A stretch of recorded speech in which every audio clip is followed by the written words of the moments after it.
आज हम चर्चा करेंगे इंटरनेशनल हिंदी ओलंपियाड के लिए कुछ महत्वपूर्ण सवालों पर, जो कक्षा 3 से लेकर कक्षा 10 तक के छात्रों के लिए बहुत फायदेमंद होंगे। अगर आप भी इस परीक्षा में सफलता हासिल करना चाहते हैं तो यह वीडियो अंत तक जरूर देखें। क्लास 3 से पहला क्वेश्चन है, दिए गए वाक्य में भाषा का कौन सा रूप दर्शाया गया है? शिक्षिका कक्षा में ब्लैक बोर्ड पर लिखकर बच्चों को समझा रही है। यहाँ 4 ऑप्शन दिए गए हैं, मौखिक, लिखित, सांकेतिक, इनमें से कोई नहीं। सही उत्तर है ख, लिखित। कक्षा 3 से ही दूसरा क्वेश्चन है, सार्थक शब्दों के क्रमबद्ध समूह को डैश कहते हैं। 4 ऑप्शन दिए गए हैं, वाक्य, स्वर, व्यंजन, वर्ण। सही उत्तर है क, वाक्य। कक्षा 4 के लिए पहला क्वेश्चन है, भाषा की सबसे छोटी इकाई कौन सी है? शब्द, बोली, वर्ण, वर्णमाला। सही उत्तर है ग, वर्ण। कक्षा 4 के लिए दूसरा क्वेश्चन है, निम्न में से किस स्वर की कोई मात्रा नहीं होती है? अ, ए, बड़ी ऊ, आ। सही उत्तर है क, अ। कक्षा 5 के लिए पहला क्वेश्चन है, वर्णों का सार्थक समूह जिसका कोई अर्थ होता है डैश कहलाता है? शब्द, शब्दांश, वाक्य, शब्दार्थ। सही उत्तर है क, शब्द।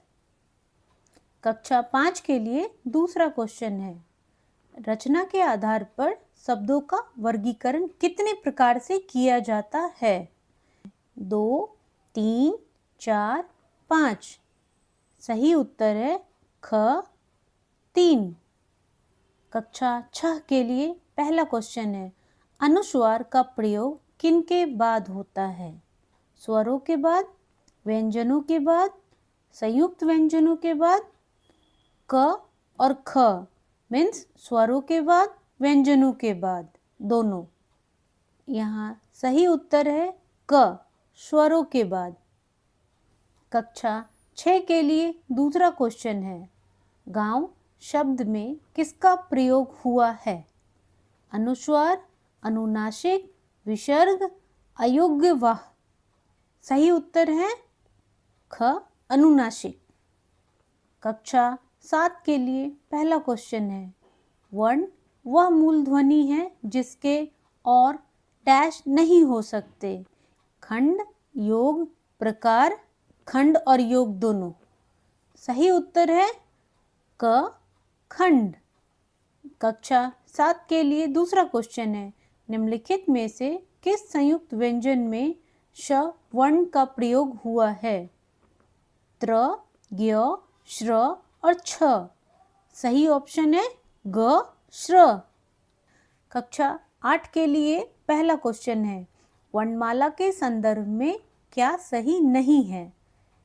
क, इसमें वाक्य और पद होते हैं। ख, यह वर्णों का क्रमिक समूह होता है। ग, इसमें स्वर और व्यंजन होते हैं।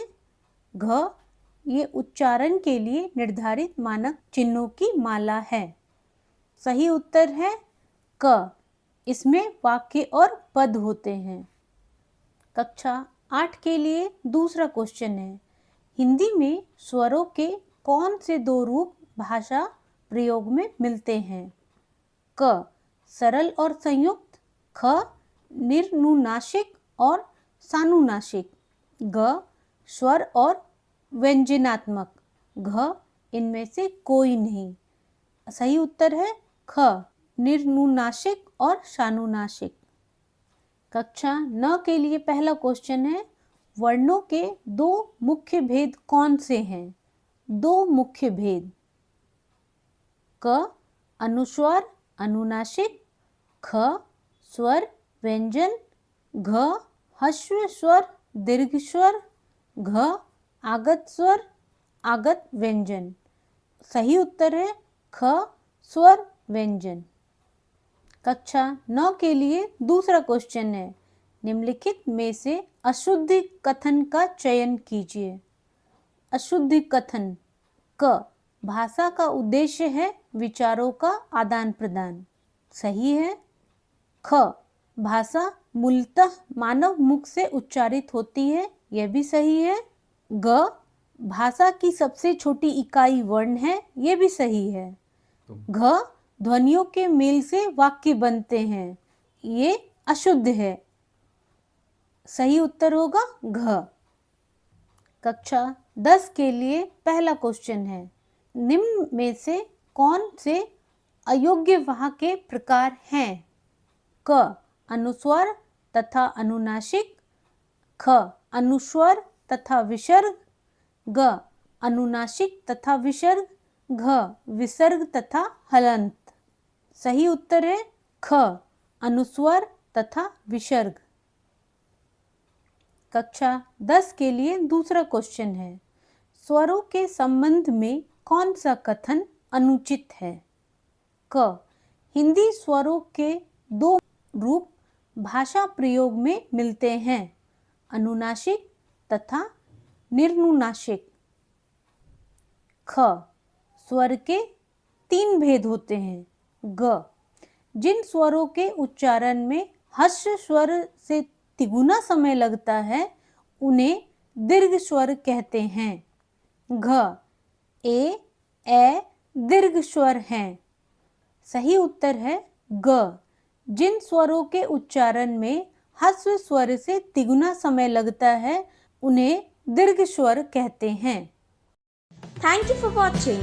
Like, comment, subscribe. See you in another video.